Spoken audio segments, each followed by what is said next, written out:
الحمدللہ رب العالمین والصلاة والسلام علی سید الانبیاء والمرسلین اما بعد فاعوذ باللہ من الشیطان الرجیم بسم اللہ الرحمن الرحیم یا ایہا الذین آمنوا استعینوا بالصبر والصلاة ان اللہ مع الصابرین صدق اللہ العظیم رب اشرح لی صدری ویسر لی امری واحلل عقدۃ من لسانی یفقہوا قولی آمین یا رب العالمین۔ محترم خواتین و حضرات، السلام علیکم ورحمۃ اللہ وبرکاتہ۔ اللہ سبحانہ و تعالیٰ کا شکر ہے کہ آج سے ہم قرآن حکیم کے ان مقامات کا مطالعہ شروع کر رہے ہیں کہ جن کا آغاز یا ایھا الذین آمنوا سے ہوا ہے۔ قرآن حکیم میں 92 آیات مبارکہ ایسی ہیں کہ جس میں رب کائنات نے یا ایھا الذین آمنوا کا صیغہ استعمال کیا ہے۔ یہ بھی ایک دلچسپ بات ہے کہ یا ایھا الذین آمنوا کا صیغہ صرف مدنی صورتوں میں آیا ہے، مکی صورتوں میں یا ایھا الذین آمنوا کا صیغہ استعمال نہیں کیا گیا۔ لہذا پہلا مقام جو آج انشاءاللہ ہم پڑھیں گے وہ سورۃ البقرہ کی آیت نمبر 153 ہے۔ اس مقام کے اعتبار سے 2-3 باتیں بڑی اہم ہیں کہ یہ امت مسلمہ سے خطاب کے ذیل میں پہلا خطاب ہے جو براہ راست اللہ سبحانہ و تعالیٰ نے اہل ایمان کو مخاطب کیا ہے۔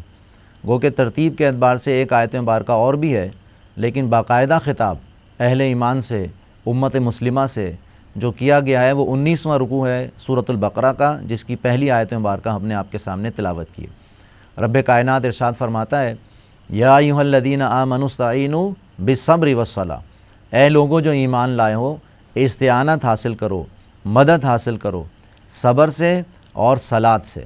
ان اللہ مع الصابرین، یقیناً اللہ سبحانہ و تعالیٰ صبر کرنے والوں کے ساتھ ہے۔ جیسے کہ میں نے عرض کیا کہ یہ آیت مبارکہ اس اعتبار سے بڑی اہم ہے کہ ترتیب تلاوت کے اعتبار سے پہلا براہ راست خطاب اہل ایمان سے اس آیت مبارکہ میں کیا گیا، لہذا بڑی اہم رہنمائی ہے کہ جو کہ اس آیت مبارکہ میں دی گئی ہے۔ پس منظر کے اعتبار سے آیت مبارکہ اگر پڑھی جائے تو غزوہ بدر سے پہلے یہ آیات مبارکہ نازل ہوئی ہیں۔ غزوہ بدر سے اہل ایمان اور کافروں کے درمیان ایک زبردست مارکے کا آغاز ہوا، اور حق و باطل کا یہ مارکہ جہاد اور قتال کے مرحلے میں داخل ہوا۔ غزوہ بدر، غزوہ احد، غزوہ احزاب، غزوہ حنین، غزوہ تبوک، یہ ساری کے ساری غزوات ہیں کہ جو مدنی صورتوں میں الحمدللہ جن پر تبصرہ موجود ہے، لیکن پہلا خطاب یا ایھا الذین آمنوا استعینوا بالصبر والصلاۃ سے اس لیے کیا گیا کہ اب دعوت دین کا مرحلہ، دعوت کے بعد اب اقامت کی جد و جہد یا اقامت کے مرحلے میں شامل ہو رہا تھا۔ لہذا اللہ سبحانہ و تعالیٰ نے اہل ایمان کو اس مرحلے کی تیاری کے لیے اہم ہدایات عطا فرمائی، جس میں پہلی ہدایت کیا ہے؟ استعینوا بالصبر والصلاۃ، مدد حاصل کرو، مدد چاہو صبر سے اور نماز سے۔ لہذا یہ بات ذہن میں رکھنی چاہیے کہ استعانت کے بنیادی معنی کیا ہوتے ہیں۔ ہم الحمدللہ سورۃ الفاتحہ میں اللہ سبحانہ و تعالیٰ سے استعانت طلب کرتے ہیں، ایاک نعبد و ایاک نستعین، اے اللہ ہم صرف تیری ہی عبادت کرتے ہیں اور کریں گے، اور تجھی سے مدد چاہتے ہیں اور چاہیں گے۔ تو پہلی بات تو نوٹ کرنے کی یہی ہے کہ استعانت صرف اللہ سبحانہ و تعالیٰ سے ہے، مدد کرنے والا یہ اللہ سبحانہ و تعالیٰ ہے۔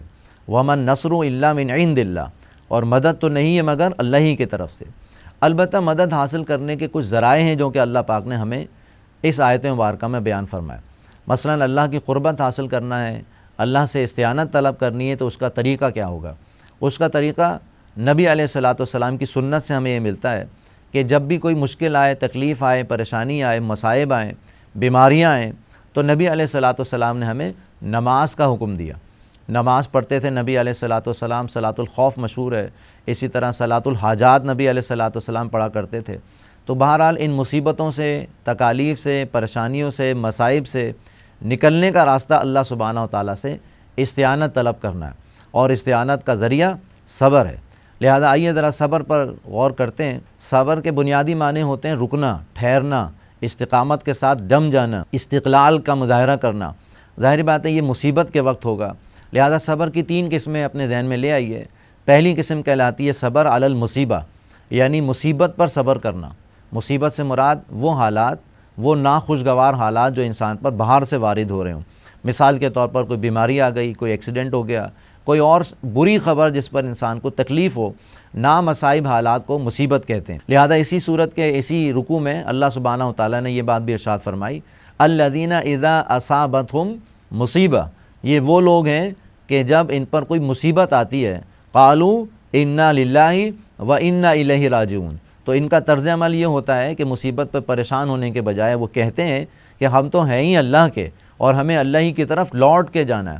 تو بہرحال اللہ کی قربت حاصل کرنے کا، اللہ تعالیٰ سے تعلق مع اللہ کا اگر کوئی ذریعہ ہے تو وہ صبر ہے، اور صبر سے مراد ڈٹ جانا ہے، دین پر استقامت کے ساتھ ڈٹ جانا۔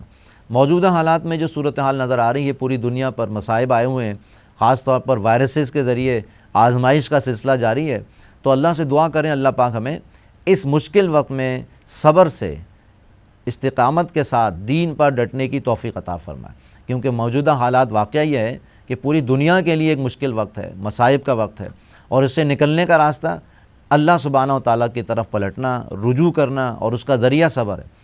لہذا نبی علیہ الصلوۃ والسلام کی سیرت میں بھی ہمیں یہ بات نظر آتی ہے کہ مشکل وقت میں صبر کے ساتھ ڈٹ جانا یہ نبی علیہ الصلوۃ والسلام کی سنت ہے۔ لہذا صبر کی پہلی قسم صبر علی المصیبہ، پھر اسی طرح صبر کی دوسری قسم صبر علی الاطاعہ، اطاعت پر صبر کرنا، یعنی شریعت کے احکامات پر عمل کرنے میں جو مشکلات و تکالیف و پریشانیاں آتی ہیں اس پر ڈٹ جانا۔ مثال کے طور پر نماز ہے، نماز 5 وقت باجماعت پڑھنا کوئی آسان کام نہیں ہے، خاص طور پر فجر کی نماز یا عشاء کی نماز مشکل نمازیں ہیں جس میں انسان کی نیند کی قربانی کا معاملہ ہے، وقت کی قربانی ہے۔ تو بہرحال نماز مستقل مزاجی سے پڑھنا، 5 وقت باجماعت پڑھنا، رمضان میں بھی پڑھنا اور رمضان کے بعد بھی مستقل مزاجی سے پڑھنا کوئی آسان کام نہیں ہے۔ لہذا صبر علی الاطاعت کیا ہے کہ اللہ سبحانہ و تعالیٰ کی اطاعت پر، بندگی پر صبر کرنا، جیسے میں نے عرض کیا نماز، روزہ، حج، زکوٰۃ، اس کے مختلف مظاہر ہیں۔ اسی طرح تیسری قسم کہلاتی ہے صبر عن المعصیہ، اپنے آپ کو گناہوں سے بچانے کے لیے صبر کرنا، حلال روزی کمانے کے لیے محنت کرنا، حرام سے اپنے آپ کو بچانا۔ اور گناہ میں بہرحال لذت تو رکھی ہے اللہ سبحانہ و تعالیٰ نے، لیکن ان لذتوں کو، عارضی لذتوں کو ترک کرنا، معصیت کو ترک کرنا، اس کے لیے صبر کرنا، یہ صبر کی تیسری قسم ہے۔ تو بہرحال اللہ سبحانہ و تعالیٰ کا قرب حاصل کرنے کے لیے وَاسْتَعِینُوا بِالصَّبْرِ وَالصَّلَاةِ، استعانت حاصل کرو صبر کے ذریعے اور نماز کے ذریعے۔ لہذا صبر کی 3 قسمیں میں نے آپ کے سامنے عرض کر دیں، صبر علی الاطاعہ، صبر علی المصیبہ اور صبر عن المعصیہ۔ لہذا صلاۃ کے حوالے سے اہم ترین بات تو یہی ہے کہ یہ نبی علیہ الصلوۃ والسلام کو معراج کی شب تحفتاً جو ہے وہ پیش کی گئی، اور نبی علیہ الصلوۃ والسلام نے امت کے لیے جو عظیم تحفہ معراج کی شب پیش کیا وہ صلاۃ کا ہے۔ لہذا 5 وقت باجماعت نماز کا سلسلہ الحمدللہ شروع ہوا 10 نبوی کے بعد، اور یہ سب سے بہترین اور سب سے یقینی ذریعہ ہے اللہ سبحانہ و تعالیٰ کی مدد حاصل کرنے کا۔ لہذا وہ لوگ کہ جو 5 وقت باجماعت نماز پڑھتے ہیں وہ اللہ سبحانہ و تعالیٰ کے قریب ہوتے ہیں، اللہ سبحانہ و تعالیٰ ان کی دعائیں قبول کرتا ہے۔ خاص طور پر فرض نماز کے بعد جو دعا کی جاتی ہے اس کی قبولیت یقینی ہے۔ تو اس اعتبار سے نماز ایک ذریعہ ہے اللہ سبحانہ و تعالیٰ سے استعانت حاصل کرنے کا۔ حدیث مبارکہ میں الفاظ آتے ہیں الدعاء مخ العبادہ، دعا جو ہے وہ عبادت کا مغز ہے، جوہر ہے۔ ایک اور حدیث میں آتا ہے الدعاء هو العبادہ، دعا ہی عبادت ہے۔ لہذا اس اعتبار سے نماز ہمیں بڑا بھرپور موقع فراہم کرتی ہے 5 وقت باجماعت، خاص طور پر کہ ہم اللہ تعالیٰ کے گھر میں آئیں، اللہ سبحانہ و تعالیٰ سے تعلق بہتر کریں، اور مزید یہ کہ پھر دعا کریں۔ اور موجودہ دور میں خاص طور پر یہ دعا کا وقت ہے۔ سچی بات یہ ہے کہ حدیث میں آتا ہے کہ ایک وقت ایسا آئے گا کہ تمہارے پاس دعا کے سوا کوئی ہتھیار رہے گا ہی نہیں، اور حدیث نبی علیہ الصلوۃ والسلام کا مفہوم یہی ہے کہ دعا مومن کا ہتھیار ہے۔ تو موجودہ دور میں نماز کا اہتمام کر کے خاص طور پر دعاؤں کا اہتمام کیا جا سکتا ہے، خاص طور پر 5 وقت باجماعت نماز کے بعد بھی، تراویح کے بعد بھی، قیام اللیل کے بعد بھی، تہجد خاص طور پر اس کا خصوصی اہتمام کر کے دعائیں کی جا سکتی ہیں۔ تو اللہ سے دعا کریں اللہ سبحانہ و تعالیٰ ہمیں 5 وقت باجماعت نماز پڑھنے کی خاص طور پر، اور پھر یہ دیگر نوافل جو نبی علیہ الصلوۃ والسلام کی سنت سے ثابت ہیں ان کا اہتمام کرنے کی توفیق عطا فرمائے۔ اور سچی بات یہ ہے کہ پیغمبر کی پوری زندگی انہی دونوں چیزوں سے متعلق ہے۔ صبر کا اہتمام کیا مکی دور میں، خاص طور پر جو مشکلات و تکالیف اور پریشانیاں آئیں اس پر صبر کرتے رہے، اصبر علی ما یقولون، بار بار نبی علیہ الصلوۃ والسلام کو یہی حکم دیا جاتا رہا، صبر کیجئے جو کچھ بھی یہ کہہ رہے ہیں۔ اسی طرح دوسری شے جو نبی علیہ الصلوۃ والسلام کے پاس تھی ہتھیار کے طور پر دشمنوں کے خلاف، وہ صلاۃ کا ذریعہ تھا۔ بڑے افسوس کے ساتھ یہ بات کہنی پڑ رہی ہے کہ نماز باجماعت کا اہتمام مسجدوں میں نہیں ہو پا رہا، یہ بھی اللہ کی طرف سے ایک آزمائش بھی ہے، اور ایک اعتبار سے دیکھا جائے تو یہ ایک عذاب کی شکل بھی ہو سکتی ہے۔ موجودہ دور میں ان دونوں چیزیں موجود ہیں، عذاب کی شکل بھی ہو سکتی ہے، آزمائش بھی ہو سکتی ہے۔ آزمائش نیک لوگوں پر آتی ہے، اسی طرح عذاب اللہ کے نافرمانوں پر آتا ہے۔ اب ہم اپنا جائزہ لیں کہ ہم بحیثیت مجموعی، بحیثیت قوم اللہ کے فرما بردار لوگ ہیں یا بحیثیت مجموعی اللہ کی نافرمانی کرنے والے ہیں؟ تو اگر آپ تجزیہ کریں گے تو ہماری میجورٹی، ہمارا اکثر و بیشتر حال یہ ہے کہ ہماری معیشت، ہماری معاشرت، ہماری سیاست میں اللہ اس کے رسول علیہ الصلوۃ والسلام کی نافرمانی ہو رہی ہے۔ لہذا کچھ لوگ ہیں الحمدللہ کہ جو نیک لوگ بھی کہے جا سکتے ہیں، اللہ سبحانہ و تعالیٰ کی قربت حاصل کرنے والے، لیکن ان کی تعداد بہت کم ہے۔ ایک بڑی تعداد، ایک معتدب تعداد ان لوگوں کی ہے جو سودی لین دین کر رہے ہیں، جو نافرمانیاں کر رہے ہیں، بے حیائی فحاشی کو پروموٹ کر رہے ہیں۔ لہذا بحیثیت مجموعی کیفیت یہی کہی جا سکتی کہ اللہ کے عذاب کی شکل ہے، اور اللہ کے عذاب سے بچنے کا سب سے بہترین ذریعہ نماز اور صبر کے ذریعے اللہ سبحانہ و تعالیٰ سے استعانت حاصل کرنا ہے۔ آخری بات یہ ہے کہ اللہ کی مدد و تائید کن لوگوں کے ساتھ ہے؟ ان اللہ مع الصابرین، یقیناً اللہ سبحانہ و تعالیٰ صبر کرنے والوں کے ساتھ ہے۔ لہذا موجودہ دور میں اہل ایمان پر یقیناً صبر کے مراحل آ رہے ہیں۔ پوری دنیا کو اگر دیکھیں تو شام، فلسطین، کشمیر، برما، عراق، اسی طرح چیچنیا، اب پاکستان کی کیفیت بھی یہی ہے تقریباً۔ تو پوری دنیا میں مسلمان بہرحال تکالیف سے گزر رہے ہیں، مصائب سے گزر رہے ہیں، لیکن یاد رکھیے کہ اللہ کی مدد و تائید آ کے رہے گی۔ آئے گی کن کے ساتھ؟ جو صبر کرنے والے ہیں، ڈٹے رہنے والے ہیں، دین پر ڈٹے رہیں، تو انشاءاللہ اللہ سبحانہ و تعالیٰ کی مدد آئے گی۔ اور جیسے کہ سیرت سے اگر ہم سمجھیں تو نبی علیہ الصلوۃ والسلام کی مکی دور میں تکالیف آئیں، پریشانیاں آئیں، مصائب آئے، ڈٹے رہیں، دین پر ڈٹے رہیں تو اللہ کی مدد آئی، اور اللہ کی مدد اس طرح سے آئی کہ اللہ پاک نے دین کا غلبہ عطا فرمایا۔ وَجَاءَ الْحَقُّ وَزَهَقَ الْبَاطِلُ إِنَّ الْبَاطِلَ كَانَ زَهُوقًا، حق آ گیا اور باطل مٹ گیا، اور باطل تو ہے ہی مٹنے کے لیے، اور انشاءاللہ باطل مٹے گا۔ اللہ نے چاہا تو اقتدار اہل ایمان کے ہاتھ میں آئے گا، صالح لوگوں کے ہاتھ میں انشاءاللہ یہ اقتدار آئے گا، اور اللہ کا دین پوری دنیا پر غالب ہو کے رہے گا، لیکن اس کے لیے ایک مسلسل جد و جہد کی ضرورت ہے۔ اللہ سے دعا کریں اللہ پاک اس آیت مبارکہ میں پیغام جو اللہ پاک نے ہمیں عطا فرمایا اس پر عمل کرنے کی توفیق عطا فرمائے۔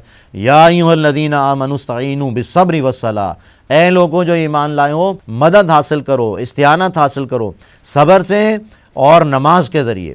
ان اللہ مع الصابرین، یقیناً اللہ سبحانہ و تعالیٰ صبر کرنے والوں کے ساتھ ہے۔ اللہ کی مدد، اللہ کی تائید، اللہ کی حمایت، اللہ کی نصرت صبر کرنے والوں کے ساتھ ہے۔ اللہ پاک ہمیں صابرین میں شامل ہونے کی توفیق عطا فرمائے۔ اقول قولی ھذا واستغفر اللہ لی ولکم ولسائر المسلمین والمسلمات۔